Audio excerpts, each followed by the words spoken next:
Hey everyone, Greg Moulton from Matrix Motion Fitness Studios. I wanted to touch base briefly with you about our Matrix Athletic Academy and kind of where it stems from, why we do what we do with it, and how it could potentially benefit you from an athletic performance.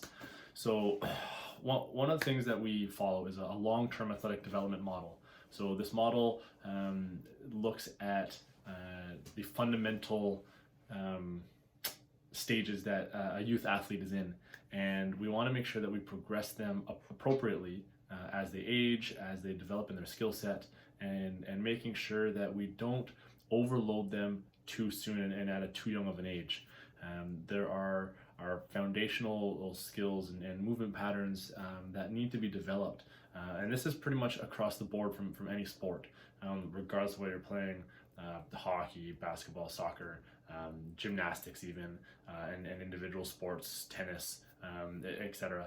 So these skill sets need to be developed at a young age, and when those skill sets are developed, they build on each other, right?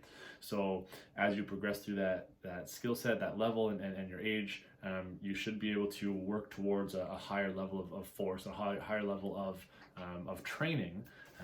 And it's important just to recognize that when you're a young athlete, when you're just getting into strength and conditioning type work, that you start with the basics, with the foundational work, right? So one of the struggles that we face constantly is what we see on television. So we see these professional athletes who are doing high intensity, explosive movements, these workouts that look exciting, and we want to replicate that. But the one thing that we have to remember is that these are athletes who are doing it as a job. It's a career. They've been training like this for years upon years upon years. They're not just starting out with those types of workouts.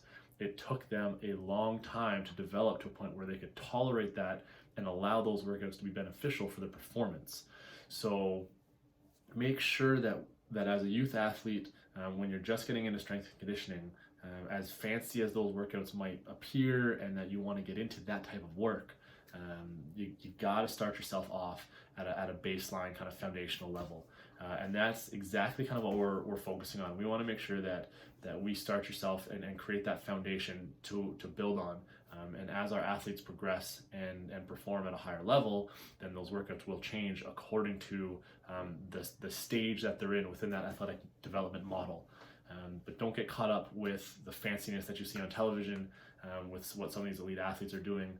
That is their career. They spend every day working towards that. And so make sure that as a youth athlete, you take the time and make that commitment to yourself to progress yourself through year after year after year to see yourself improving that performance. So just kind of a bit of an overview in terms of why we approach things the way that we do. Hopefully this helps. If you have any questions, please feel free to contact me or anybody on our team, and we'd be happy to guide you through it.